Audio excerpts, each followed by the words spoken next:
영포빌딩인데 잊히지 않는 것이 그 영포빌딩에 자녀 위장 취업시켰던 소위 그 2007년 대선을 앞두고 자녀 위장 취업 의혹을 폭로시켜서 결국 MB가 사과하고 또 안 낸 세금도 냈던 그런 일이 저와 MB하고 악연의 시작인 것 같아요. 그때만 하더라도 이 영포빌딩이 지금처럼 이렇게 뭐 큰 비밀 창고, MB를 스스로 올감해 있는 그런 건물일지는 몰랐던 거죠. 그래서 그렇게 시작했던 MB와 악연이 MB가 이제 어떻든 묻지마 대통령이 되면서 경제를 살린다고 해서 뉴타운하고 대통령이 되고 나서 이제 그때부터가 문제였던 것 같아요. 하나는 4대강 한다 그래서 그것 말기다가 또 저는 재판받게 되고 또 종편 집시법 악법 처리한다 그래서 그것 막다가 또 재판을 받게 되고 그러면서 급기야 이제 MB를 넘어서 김윤옥 당시에 여사가 로비스트로부터 돈을 받았다. 예. 이래가지고 또 제가 이제 또 곤욕을 치르고 이런 과정을 볼 때 우리가 MB가 괴물이라는 것은 분명히 알겠는데 이제 보니까 괴물인 건 분명한데 예. 이 괴물을 누가 만들었냐 이거예요. 제대로 보지 못한 우리들의 눈 탓도 있지 않는 거냐. 우리 국민들의 눈 탓도 있지 않냐 이런 생각을 해봅니다. 어떤 세력이 누군가를 대통령으로 만들어서 그 세력 전체가 이득을 보는 사실 그런 것도 있잖아요. 그게, 네. 그게 공범의 뭐 언론도 포함되는 것이고 뭐 정계 학계들이 다 포함되는 건데 이명박 포토라인 딱 쓰는 순간 저는 생각나는 분이 강기정 의원이었어요. 어떤 기분이실까. 그래서 또 그런 분이 또 우리랑 방송을 하고 계시네. 네. 근데 지금 뭐 보면은 이제 이명박 씨에 대한 혐의도 뭐 엄청 많이 나왔고 또 지금도 나오고 있고 네. 또 최근에는 이따가 다시 이야기가 나옵니다만 이명박 씨 부인 김윤옥 씨에 대한 부분도 나오고 있는데 네. 그 당시에도 구조가 비슷한 것 같아요. 대우조선해양 그 연임 노비 네. 남상태 지금 그 아주 비슷한 구조로 또 김윤옥 씨의 비리도 나오고 있고 그때는 네. 제가 제보 받은 것은 아주 구체적이었어요. 그래서 결국 지금 대우조선해양 연임 노비를 김윤옥 여사를 통해 받았다. 이거 이 제보 내용의 이제 핵심인데 제보 받은 걸 국회 대정부 질의에서 폭로를 했는데 그래가지고 그걸로 인해서 저는 남상태 측으로부터 명예훼손 민사, 명예훼손 형사 그리고 그것이 이제 무죄가 되면서 결국 청목회 사건이라는 사건으로 제가 90만 원 벌금을 받는데 이 과정을 지켜보면서 요즘에 그 김윤옥 여사가 명품 가방을 받았다 또 돈을 받았다 또 다른 돈을 받았다 이런 걸 흘러나온 걸 보면서 당시에 제가 받은 그 제보 김윤옥 여사가 어떤 과정을 통해서 아멕스 애행자 수표로 돈을 받았다는 제보가 아주 구체적이고 전달 과정이 아주 구체적이어서 그걸 당시에 폭로했었는데 밝힐 수가 없는 거죠. 지금 밝히지 못하고 덮어졌던 거죠. 결국에는 사필기정. 네. 사필기정. 사필기정. 그 정치인들은 그런 깨달음이 있었으면 좋겠습니다. 권력이 무한하지 않아요. 네. 언젠가는 뒤집혀요. 이명박 씨가 출석하는 뭐 이런 상황에 또 어떤 사람은 그 반대로 그 어려움들을 딛고 일어서서 뭔가 훌륭한 일을 해내고 역사는 뒤집혀요. 단 뒤집히지 않는 방법이 있습니다. 내가 악이 아닐 때죠. 악은 어차피 뒤집히게 돼 있어요. 그건 역사의 순리입니다. 아무리 숨기려고 해도 안 돼. 그래서 결국은 위치가 뒤바뀔 때 한 사람은 피해자로 검찰 보도라인에 서고 한 사람은 뭔가 열심히 날개를 달고 날아다니고 있지 않습니까? 요즘에 MB가 이제 저렇게 소환되고 구속영장 청구 여부가 논의되고 있는 조사를 받고 이런 걸 보면서 이제 광주 시민들이 그전에는 이제 강기정 의원이 너무 강하다. 또 맨날 싸운다.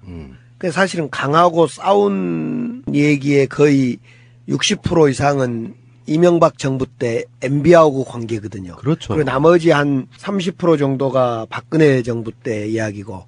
그래서 이제 많은 우리 광주 시민들이 강기정 의원이 너무 싸운다, 강한다, 싸움꾼이다 이렇게 이제 이야기했던 그런 분들이 최근에 이제 MB가 소환되고 조사받고 구속에 앞에 두고 있으니까 싸울만 했구나. 그렇죠. 그래도 강기정 당시 의원이 싸운 것이 또 그랬구나라는 예. 이런 식으로 저를 위로해줘서 예. 한편으로는 또 위로받고 있습니다. 여기서 말하는 이 방송 처음 시작할 때 강한 듯 이게 지금 이명박 때문에 생긴 거예요.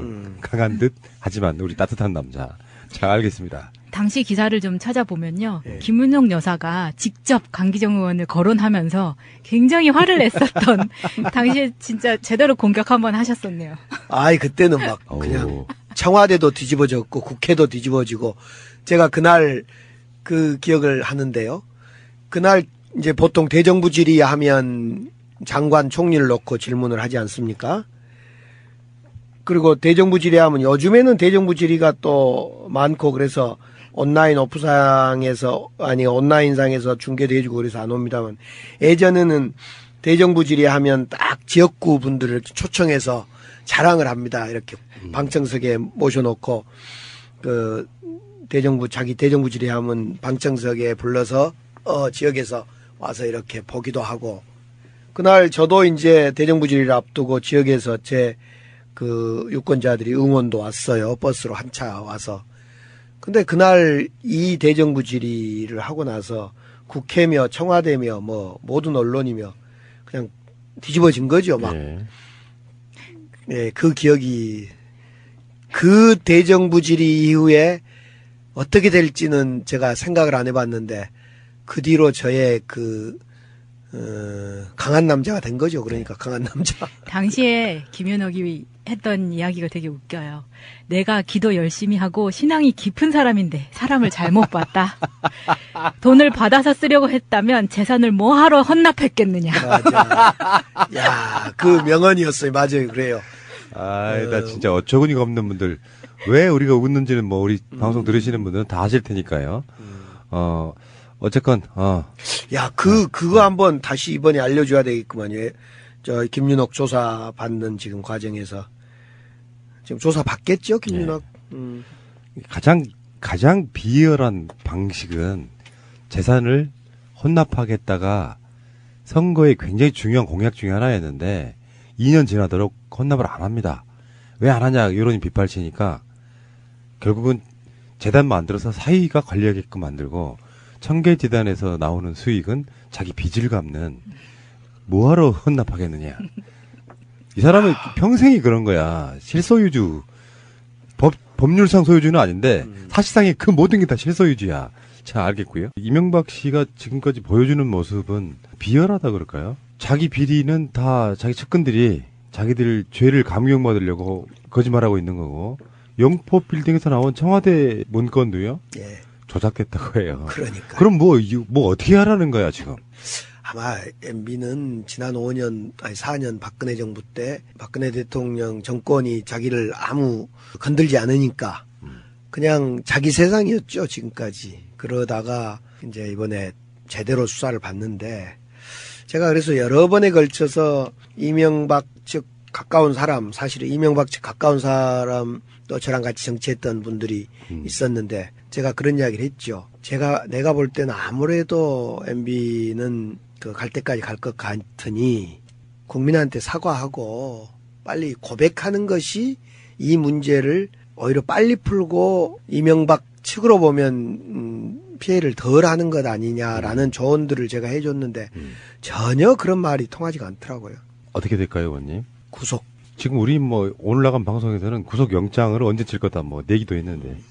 그리고 이런 정도까지 드러났는데 구속을 안 하고 그리고 구속을 안 한다면 이것이 이제 불구속 수사이거나 그냥 죄가 없다. 그냥 대통령이니까 봐주자. 이런 건데 거의 불가능한 거 아닙니까? 일단은 국민들한테 죄송합니다. 잘못했습니다. 제 죄는 이겁니다 하고 고백을 해야지 용서가 되고 또 불구속이나 죄가 없음이라고 할 건데 그렇지 않으니까. 예. 근데 지금 아까 좀 전에 우리가 말했던 바로 그런 이야기. 성동조선의 청탁대가. 오늘 또 우리 방송에 등장했던 이팔성 전 우리금융지주 회장. 이 사람이 이명박 측에 2007년부터 2011년까지 여기 임기도 포함되어 있어요.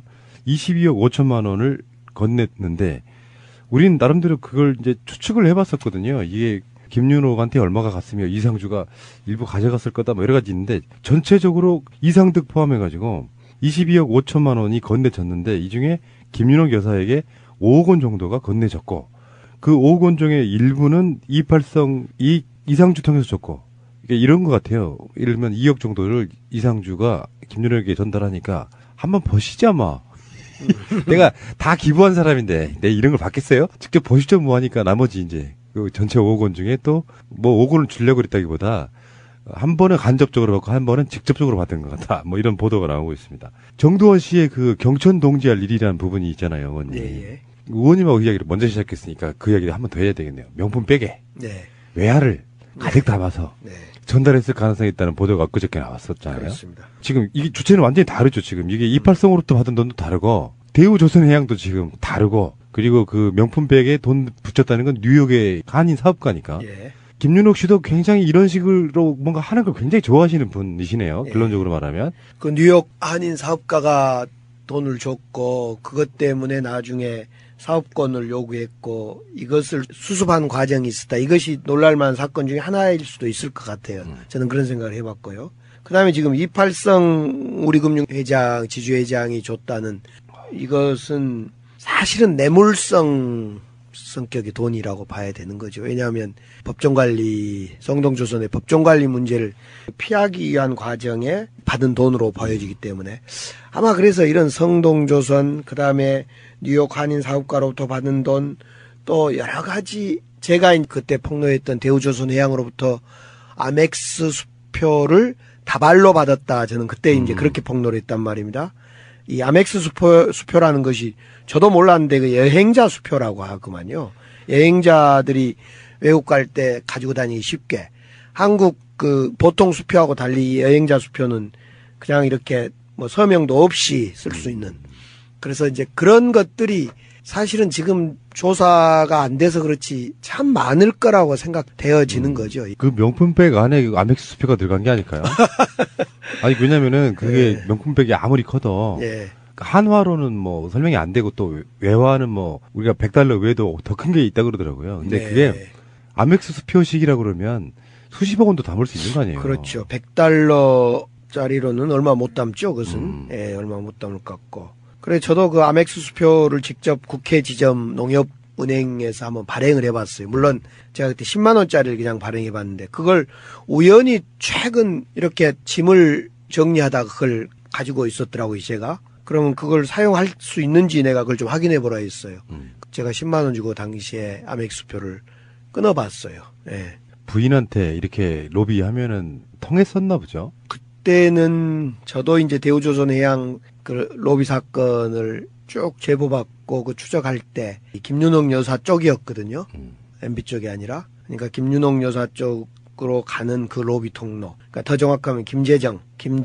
그다음에 김재정의 이 부인 지금 이야기하는 권 씨 있잖아요. 예. 이 김재정 씨 부인 다스의 권영미 씨.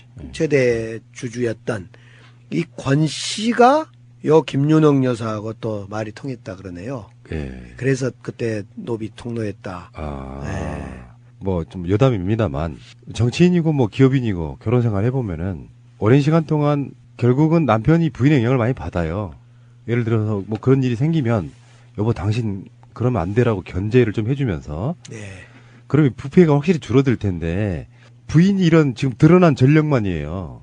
드러난 것만 뇌물의 구조상 안 드러난 게 훨씬 더 많을 텐데 이런 식의 로비가 들어오면은 거액의 돈을 받고 이명은 말할 것도 없고 김윤옥 씨가 지금 이런 식으로 해서 어디 흔한 일자리 하나 이렇게 부탁하는 정도도 아니고 여기에는 이 관련돼 있는 거 보면은 수출입은행 8년 동안 3조 2천억 투입하는 이 성동조선과 관련해 가지고요. 그런 로비 수억 원 정도의 로비로 이렇게 저렇게 해가지고 국민들 세금이 엄청 쓰이는 부분까지 가요. 예. 내조가 얼마나 중요한지 왜 어저께 보니까요. 문재인 대통령의 부인 김정숙 여사가 그냥 이분은 내가 보기엔 일반인이세요. 일반인. 마인드가. 태극기 꽂고. 김윤옥이나 이런 사람은 상상할 수 없는 뒤에다 백팩 메시고 나는 이게 김윤옥 같은 사람들이 막 명품 처발라 가면서 그렇게 이렇게 해오는 그 느낌에 지금 영부인께서는 그렇죠. 백팩에 태극기 메고 난 태극기 부대 할머니인 줄 알았어. 저도 그 뒷모습은 영락 없이 그 시청 앞 부대입니다. 그러니까 어쩌면 그렇게 소탈하세요. 네. 사실 장애인 올림픽이 패럴림픽이 국민적인 성원을 그렇게 많이 못 받으니까 그렇죠. 본인이 가셔가지고 어떻게든지 뭔가 해보시려고 노력하는 경기를 다 봤다는 거 네. 아닙니까? 아 근데 진짜 그건 그 소탈함이 김윤옥의 이 느낌하고 김정숙 여사의 그 느낌은 완전히 다르죠.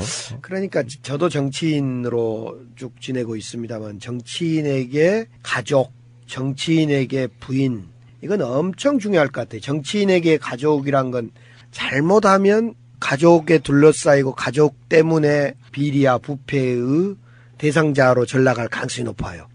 또 정치인에게 부인은 정말 부인이 어떤 역할을 해주는가에 따라 그 정치인이 정말 좋은 정치인이 되고 소신 있는 정치인이 되는지 아니면 그냥 그렇지 않는지에 대한 결정적 차이가 있는 것 같아요. 왜냐하면 한 입을 덮고 24시간을 대화를 하는 거 아닙니까? 어쨌든 계속 다양한 방식의 대화, 다양한 방식의 얘기를 나누다 보니까 부인의 말에 처음에는 안 믿다가도 나중에는 2번, 3번 하면 믿게 되는. 그래서 베갯머리 송사란 이야기가 뭐 나오기까지 하는데, 그래서 부인과 가족들을 어떻게 잘 정치인들은 관계를 잘 맺냐가 그 정치인의 생명하고도 관계가 있는 것 같아요. 그러니까요. 네. 유기숙 여사님. 잘 듣고 계시죠? 거기는 너무 심하게 저를 그러니까요. 간섭을 해요.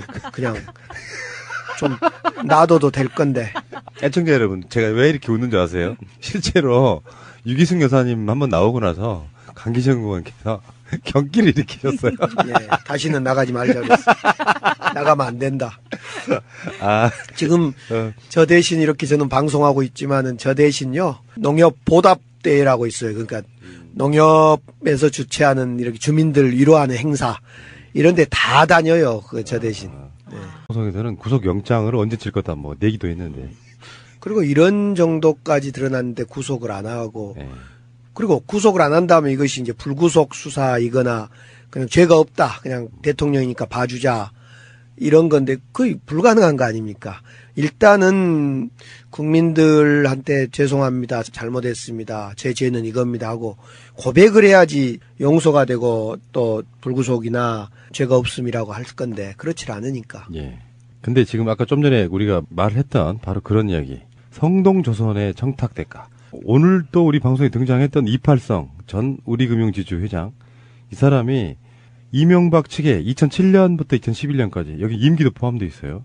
22억 5천만 원을 건넸는데 우린 나름대로 그걸 이제 추측을 해봤었거든요. 이게 김윤옥한테 얼마가 갔으며 이상주가 일부 가져갔을 거다 뭐 여러 가지 있는데 전체적으로 이상득 포함해가지고 22억 5천만 원이 건네졌는데 이 중에 김윤옥 여사에게 5억 원 정도가 건네졌고 그 5억 원 중에 일부는 이팔성이 이상주 통해서 줬고 이런 것 같아요. 예를 들면 2억 정도를 이상주가 김윤옥에게 전달하니까 한번 보시자 뭐.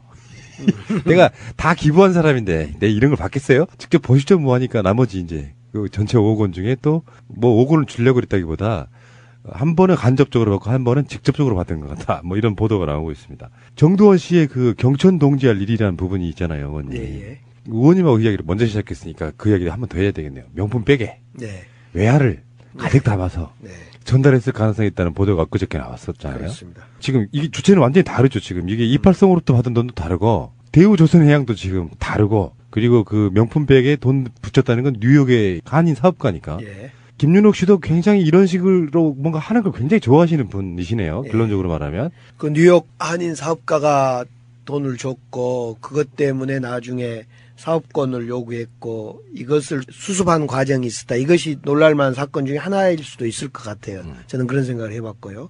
그 다음에 지금 이팔성 우리금융회장, 지주회장이 줬다는 이것은 사실은 뇌물성 성격의 돈이라고 봐야 되는 거죠. 왜냐하면 법정관리, 성동조선의 법정관리 문제를 피하기 위한 과정에 받은 돈으로 보여지기 때문에 아마 그래서 이런 성동조선, 그 다음에 뉴욕 한인 사업가로부터 받은 돈, 또 여러 가지 제가 그때 폭로했던 대우조선해양으로부터 아멕스 수표를 다발로 받았다. 저는 그때 이제 그렇게 폭로를 했단 말입니다.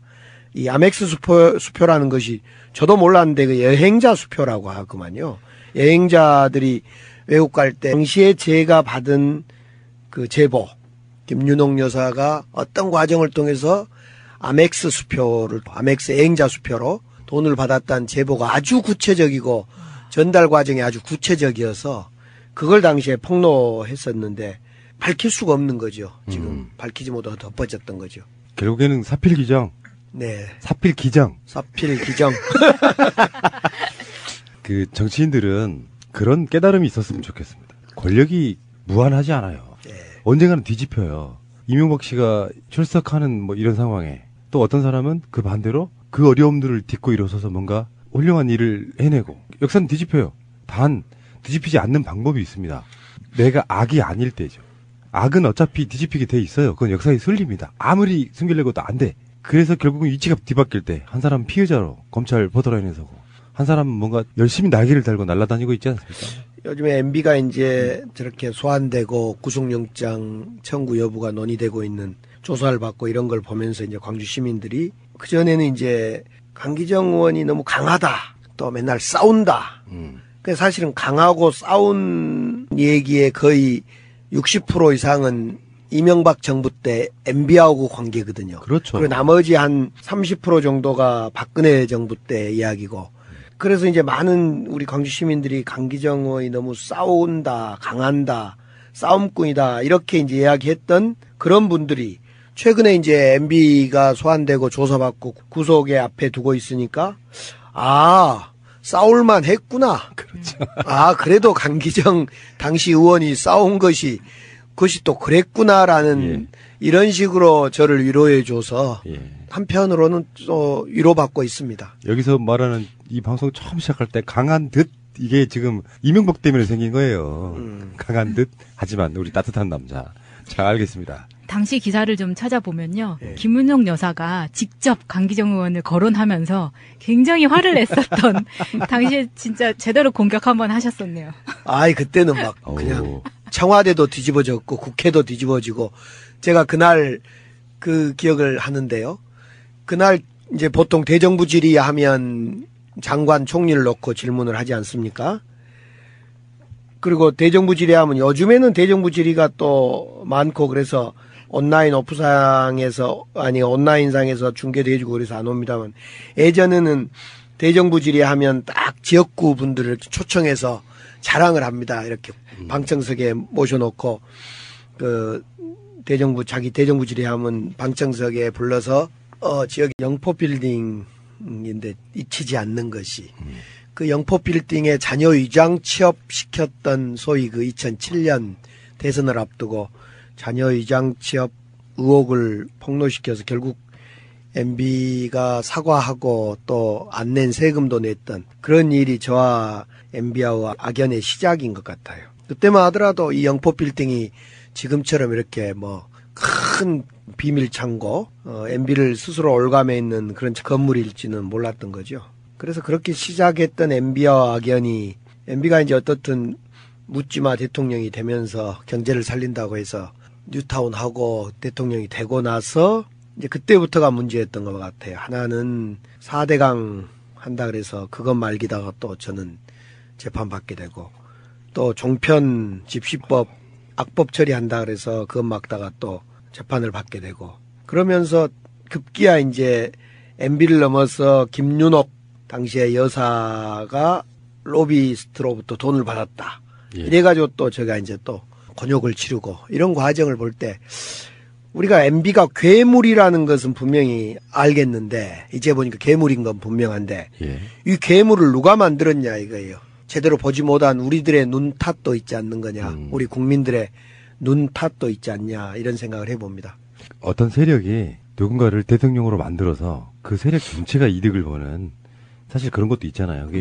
그게 공범의 언론도 포함되는 것이고 정계 학계들이 다 포함되는 건데 이명박 포토라인 딱 서는 순간 저는 생각나는 분이 강기정 의원이었어요. 어떤 기분이실까. 그래서 또 그런 분이 또 우리랑 방송을 하고 계시네. 네.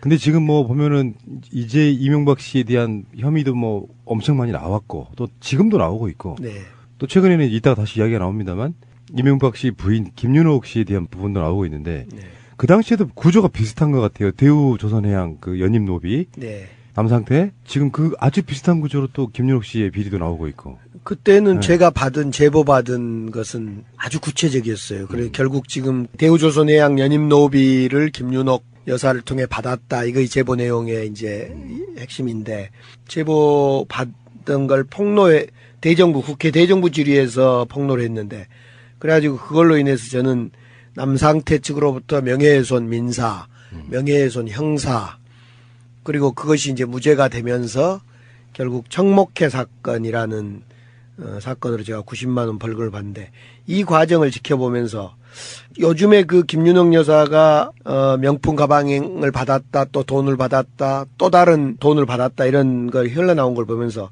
당에 가지고 다니기 쉽게 한국 그 보통 수표하고 달리 여행자 수표는 그냥 이렇게 뭐 서명도 없이 쓸 수 있는, 그래서 이제 그런 것들이 사실은 지금 조사가 안 돼서 그렇지 참 많을 거라고 생각되어지는 거죠. 그 명품백 안에 아멕스 수표가 들어간 게 아닐까요? 아니 왜냐면은 그게 네. 명품백이 아무리 커도 예. 한화로는 뭐 설명이 안 되고 또 외화는 뭐 우리가 $100 외에도 더 큰 게 있다 그러더라고요. 근데 네. 그게 아멕스 수표식이라고 그러면 수십억 원도 담을 수 있는 거 아니에요? 그렇죠. $100짜리로는 얼마 못 담죠, 그것은. 예, 얼마 못 담을 것 같고. 그래, 저도 그 아멕스 수표를 직접 국회 지점 농협은행에서 한번 발행을 해봤어요. 물론 제가 그때 10만원짜리를 그냥 발행해봤는데, 그걸 우연히 최근 이렇게 짐을 정리하다가 그걸 가지고 있었더라고요, 제가. 그러면 그걸 사용할 수 있는지 내가 그걸 좀 확인해 보라 했어요. 제가 10만원 주고 당시에 아멕스 수표를 끊어봤어요. 예. 부인한테 이렇게 로비하면은 통했었나 보죠? 그때는 저도 이제 대우조선해양 그 로비 사건을 쭉 제보받고 그 추적할 때 김윤옥 여사 쪽이었거든요. MB 쪽이 아니라. 그러니까 김윤옥 여사 쪽으로 가는 그 로비 통로. 그러니까 더 정확하면 김재정, 그다음에 김재정의 이 부인, 지금 이야기하는 권 씨 있잖아요. 예. 이 김재정 씨 부인 권, 다스의 권영민 씨. 최대 주주였던 이 권 씨가 요 김윤옥 여사하고 또 말이 통했다 그러네요. 예. 그래서 그때 노비 통로했다. 뭐 좀 여담입니다만 정치인이고 뭐 기업인이고 결혼 생활 해보면은 오랜 시간 동안 결국은 남편이 부인의 영향을 많이 받아요. 예를 들어서 뭐 그런 일이 생기면 여보 당신 그러면 안 되라고 견제를 좀 해주면서 네. 그러면 부패가 확실히 줄어들 텐데 부인이 이런 지금 드러난 전력만이에요. 드러난 것만 뇌물의 구조상 안 드러난 게 훨씬 더 많을 텐데 이런 식의 로비가 들어오면은 거액의 돈을 받고 이명박 말할 것도 없고 김윤옥 씨가 지금 이런 식으로 해서 어디 흔한 일자리 하나 이렇게 부탁하는 정도도 아니고 여기에는 이 관련돼 있는 거 보면은 수출입은행 8년 동안 3조 2천억 투입하는 이성동조선과 관련해 가지고요. 그런 로비 수억 원 정도의 로비로 이렇게 저렇게 해가지고 국민들 세금이 엄청 쓰이는 부분까지 가요. 예. 내조가 얼마나 중요한지 왜 어저께 보니까요. 문재인 대통령의 부인 김정숙 여사가 그냥 이분은 내가 보기엔 일반인이세요. 일반인. 마인드가. 태극기 꽂고. 김윤옥이나 이런 사람은 상상할 수 없는 뒤에다 백팩 메시고 나는 이게 김윤옥 같은 사람들이 막 명품 처발라 가면서 그렇게 이렇게 해오는 그 느낌에 지금 영부인께서는 그렇죠. 백팩에 태극기 메고 난 태극기부터 그래서 와서 이렇게 보기도 하고 그날 저도 이제 대정부질의를 앞두고 지역에서 제 그 유권자들이 응원도 왔어요. 버스로 한 차 와서. 근데 그날 이 대정부질의를 하고 나서 국회며 청와대며 뭐 모든 언론이며 그냥 뒤집어진 거죠. 막. 네, 그 기억이 그 대정부질의 이후에 어떻게 될지는 제가 생각을 안 해봤는데 그 뒤로 저의 강한 남자가 된 거죠. 그러니까 강한 남자. 당시에 김윤옥이 했던 이야기가 되게 웃겨요. 내가 기도 열심히 하고 신앙이 깊은 사람인데 사람을 잘못 봤다. 돈을 받아서 쓰려고 했다면 재산을 뭐하러 헌납했겠느냐. 맞아. 야, 그 명언이었어요. 맞아요. 그래요. 나 진짜 어처구니가 없는 분들 왜 우리가 웃는지는 뭐 우리 방송 들으시는 분들은 다 아실 테니까요. 어쨌건 야, 그거 한번 다시 이번에 알려줘야 되겠구만요. 저 김윤옥 조사 받는 지금 과정에서 지금 조사 받겠죠, 김윤옥. 가장 비열한 방식은 재산을 헌납하겠다가 선거에 굉장히 중요한 공약 중에 하나였는데 2년 지나도록 헌납을 안 합니다.